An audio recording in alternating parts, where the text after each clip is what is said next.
Hello and welcome to Open Boosters. We are going to be opening up a beta booster pack. Oh, but you didn't think to see these in a while. But hey, here they are, and they're coming back at you. This is not from the box. That box is gone. Seriously, gone. I figured this would be a good time to actually open it and be CEO of the company again, because Aaron Forsythe has asked a question. A president's asked a question. Many of you have already responded to him, which is great. But we'll be responding to that in a minute. We're not going to do that now, so I'm going to do the opening and then I'll respond. But then the reason I'm opening up the beta booster is to make my words spread. Even if it's wrong, if you don't like it, it's okay. It's all good. Everybody likes beta booster packs, so let's go. All right, here we go.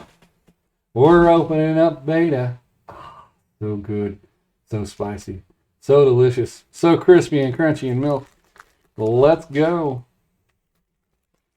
Dun, dun, dun. I see an island. Yes, indeed. Do you see an island? Can it be?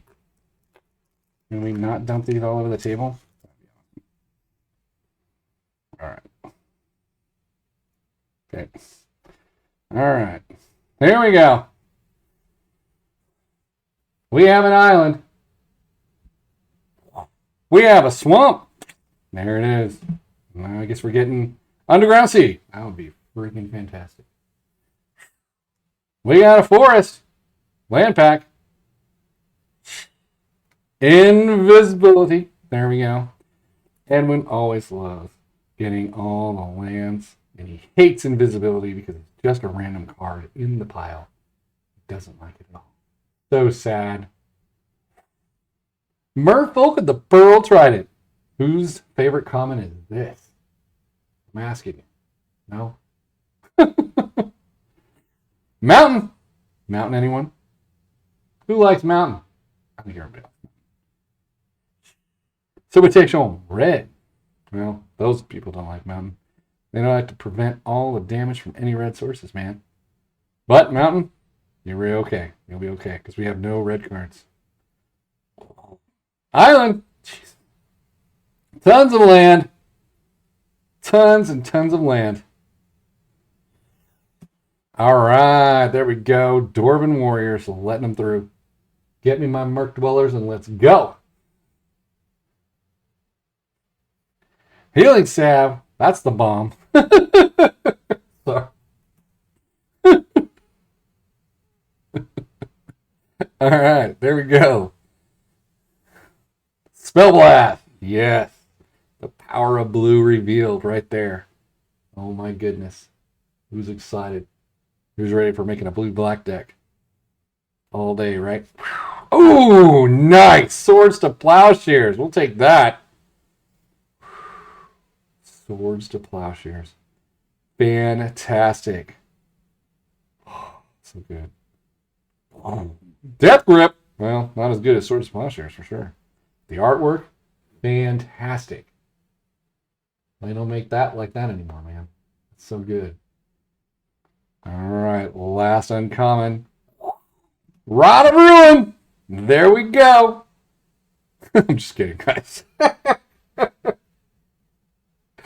The Rod of Ruin is actually not bad. It's a good plinker. If you can't get through with anything else, you can get through with Rod of Ruin. And the rare. Oh, nice. Mana Flare. All right. I was thinking we were going to get some kind of dud or something. There we go. Mana Flare is good. Yeah, nice. All right. Mana Flare is fantastic. Look at that. Heck yeah. All right, Mana Flare for days. Well, it's a good thing we got a lot of land. All right, and a Swords to Plowshare. There we go. It's the centered Swords to Plowshare, maybe. Actually, yeah, that one's very centered. Well, leans a little, but yeah. All right, there we go. I'll sleeve these up in a minute. All right, fantastic. I didn't get a single land. That's fantastic for the uncommon section. You know, come on. That's good. All right. All right. Let me flip it. Even though everyone just wants to stare at those for the rest of the day. For sure. So if you're leaving now, Don't blame you. Craziness. All right, so Aaron Forsythe wrote, over the past few years, standard play has dried up in many stores. I have my own list of possible reasons, but I'd love to hear from you about your store community. Why has sanctioned standard play declined relative to other formats in your store? Well, I know you asked a question. That's seen right there. So you have something called Arena, and that is a cheap way to play standard. It is. It's a very cheap way to play standard. It's fantastic, right? Because you can go in, you don't even have to spend money. You can just earn coins and that kind of stuff. And you can get relatively moderately decent decks. If you're just there to have fun, it's going to be a perfect way to play.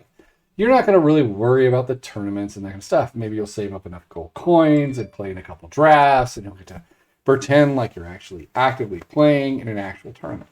It's one of those nice little things, right? And you guys actually advertised to actually go and play Arena, because that was going to be a big thing. And it is. It is a big thing. I think it's a great little website. I use it. I use Arena. All right? But the difference between Arena and Standard is Standard's expensive. Now, you might be saying, hey, those cards are dirt-ass cheap.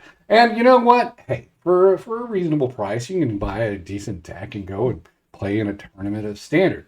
Or you don't, and you don't have to spend the money, because you know when it rotates out, it's going to tank like a rock. I know. Secondary market. We don't see it. It doesn't exist. But the truth is that the biggest problem with Standard is that it's like taking your money and flushing it down the toilet.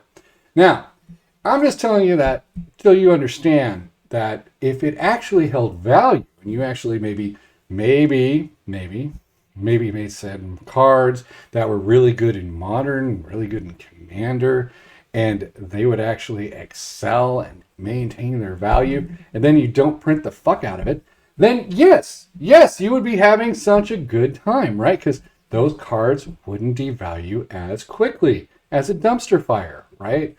I mean, you have made great cards before, and that's great, and then you put it in the next master set. Why not? Because people really want it at this moment, at this time. And that's just, well, you take the standard sets that you're putting out and just kicking them in the crotch, right?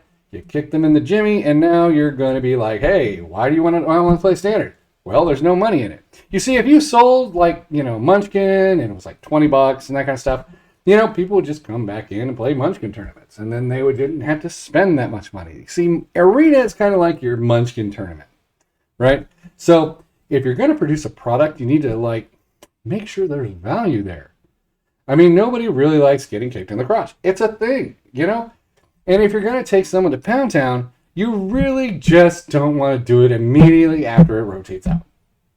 It's a thing. So you got to make sure there's value there and that it maintains itself. I'm not talking about putting Mana Drain in the box, because you can't play Mana Drain in Standard. I'm saying you need to make sure the cards maintain value. That's it.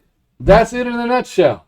You do that, then let's say you have a person coming in there and play in Standard. Oh my gosh. And then it rotates out. And then suddenly their Standard cards don't turn into a pile of garbage. And they don't burn them into a pile of garbage. What can they do? They can actually either A, sell it to get more Standard product, or B, hold on to it. It's easier to hold on to something than not. And then they'll go buy the next Standard project because they know it's not going to turn into crap. The biggest thing and the biggest problem I see is what you produce turns into crap. If you don't produce crap, then you're not using it as fertilizer to make flower beds and stuff like that, then people will start to play Standard tournaments again. They'll buy the new stuff, the new product. Now, if you want to abandon Standard, well, that's a different story, right? Produce for Modern, produce for Commander. Say, we're not going to produce any more new stuff. It's the end. The end of an era, right? You started producing single cards because those sell. That makes sense. You produced Magic the Gathering 30 just to boost sales, right? You shouldn't have done that. You should have done what I told you to do and stuck those tokens inside the box over a long period of time, right? I said, make tokens of the Black Lotus and stick it in the box. Nah, you're not going to do that. You produce something that's $999 a booster, which is dumb. I'm not going to buy it. So if you want to if someone wants to make me a video of them opening something that they shouldn't be opening in the first place, you send it to me and I'll put it up. But I'm not buying any of it. I think it's dumb. All right.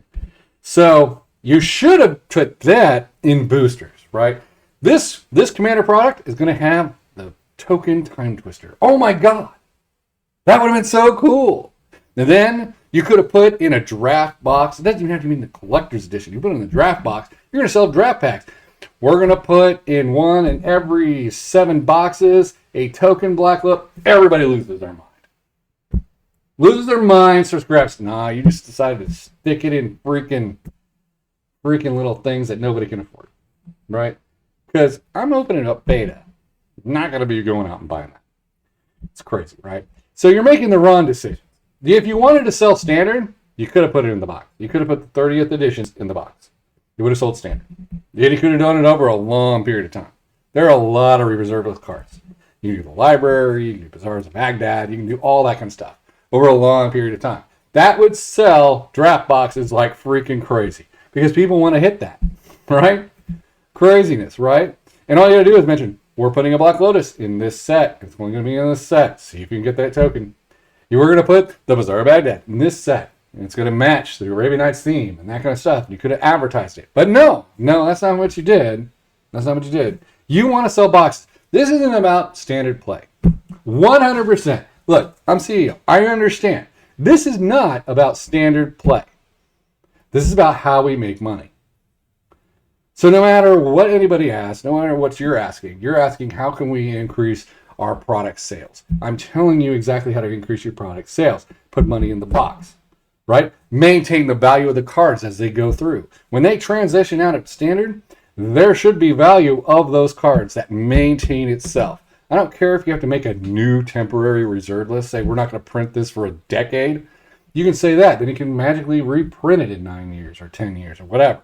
But I'm saying if you can't maintain value in the cards of each set, those boxes decline, people aren't going to buy new boxes. When anybody buys a box and then suddenly it just tanks in price, it's not a good feeling, right? You go off to a car dealership, you pay up the market fee, you drive the car up, everyone says, oh, it loses 20%. That's not really true. You paid retail and drove it off the lot, right? Drove, not drove. That's weird. Anyways, you drove it off the lot, right? So market price is what you drove it off for. You paid retail, you drove it off from market. That's a completely different thing, right? So if I buy cards, when I walk into your store, it should really still be that value, right? It should be the same. It's different. It's not a freaking car. All right? And your people are just getting smarter. That's the problem. When you actually have intelligent people, you have to make sure things are going the way they should in a collectible card game. You know what? If you want to produce like standard tournaments and not worry about that, Munchkin, I'm telling you, man. It's a great game. You'll love it. It's fantastic. If you want to do a collectible card games, you got to maintain value. Even sports cards even understand that. If the value's not there, the box is going to tank. And then when you're like, I shouldn't have done that. Right? And that's what you're shaking your head for. You have an intelligent clientele. They're like, if I buy this, I lose money. I play Arena, I don't have to spend that much, I'm good. Right? I don't even have to carry around the bulk. You know, one of the cost-saving things that you could do for your freaking company is not put commons in there anymore. Reduce the packs to like 4 cards. They're going to get rares and mythics, and then they can buy this offshoot thing, which has 4 of every common and 4 of any uncommon.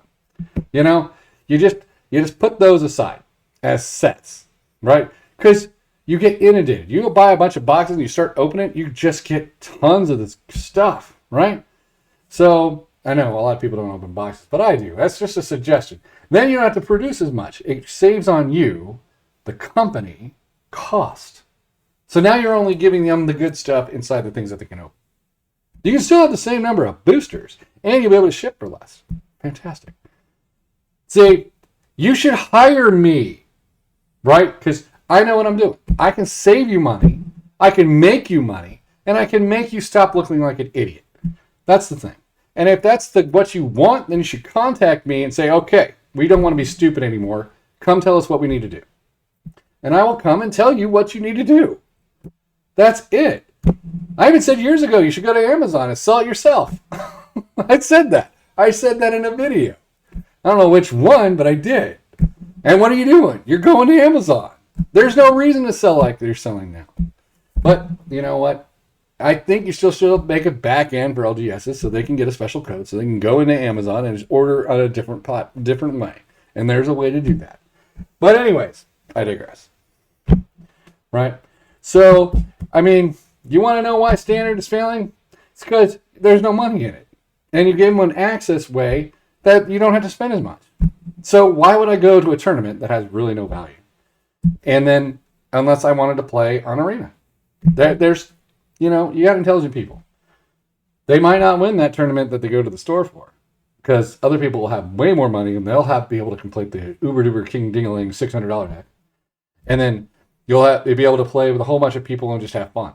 You can't see them, so it's kind of awkward. And you can't talk to them, so that's even weirder. But at least you have an access point to actually play the game. And that's pretty much what people want. So, there you go. And hit the like button, subscribe, make a comment. And if you want them to see it, forward it to them. You can send them all this video or say, hey, watch this. But there you go. That's the way it is. All right. Hit the like button, subscribe, make a comment. And I'll talk to you again tomorrow or in the future. My kids have been having to study periodic tables, and it's just been a nightmare. All right. I will talk to you all again real soon.